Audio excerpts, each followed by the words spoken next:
Iran's Islamic Revolutionary Guard Corps Navy. মধ্যপ্রাচ্যের গুরুত্বপূর্ণ সমুদ্রপথ Hormuz প্রণালী ব্যবহারকারী কিছু দেশকে বিশেষ সুবিধা দেওয়ার ঘোষণা দিয়েছে ইরান। দেশটির পক্ষ থেকে বলা হয়েছে, বন্ধু প্রতিম রাষ্ট্রগুলোর জন্য এই পথ দিয়ে চলাচলে নির্ধারিত ফি মওকুফ করা হয়েছে।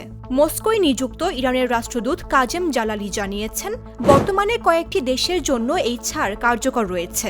বিশেষ করে রাশিয়ার মতো দেশের ক্ষেত্রে এই সুবিধা প্রয়োগ করা হয়েছে বলে তিনি উল্লেখ করেন।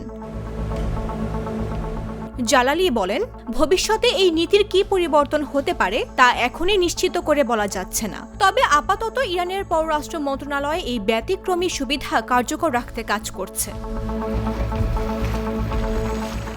যুক্তরাষ্ট্রের আরোপিত সামুদ্রিক অবরোধ এবং চলমান ভূ রাজনৈতিক উত্তেজনার প্রেক্ষাপটে ইরানের এই সিদ্ধান্ত কৌশলগত বার্তা বহন করছে। এর মাধ্যমে একদিকে মিত্র দেশগুলোর সঙ্গে সম্পর্ক জোরদার করা হচ্ছে, অন্যদিকে হরমুজ প্রণালীর ওপর নিজেদের নিয়ন্ত্রণের ইঙ্গিত দিচ্ছে তেহরান।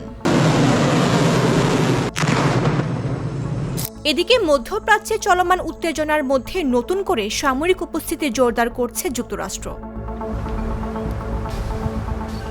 জানা গেছে, দেশটির বিমানবাহী রণতরী ইউএসএস জর্জ এইচ.ডব্লিউ. বুশ সেন্টকমের দায়িত্বপূর্ণ এলাকায় এরই মধ্যে প্রবেশ করেছে। সেন্টকম জানিয়েছে, রণতরীটি বর্তমানে ভারত মহাসাগরে অবস্থান করছে এবং ধীরে ধীরে মধ্যপ্রাচ্যের দিকে এগুচ্ছে। তবে এটি আগে থেকেই মোতায়েন থাকা বাহিনীর সঙ্গে যোগ দেবে নাকি কোনো জাহাজকে প্রতিস্থাপন করবে সে বিষয়ে স্পষ্ট কিছু জানানো হয়নি।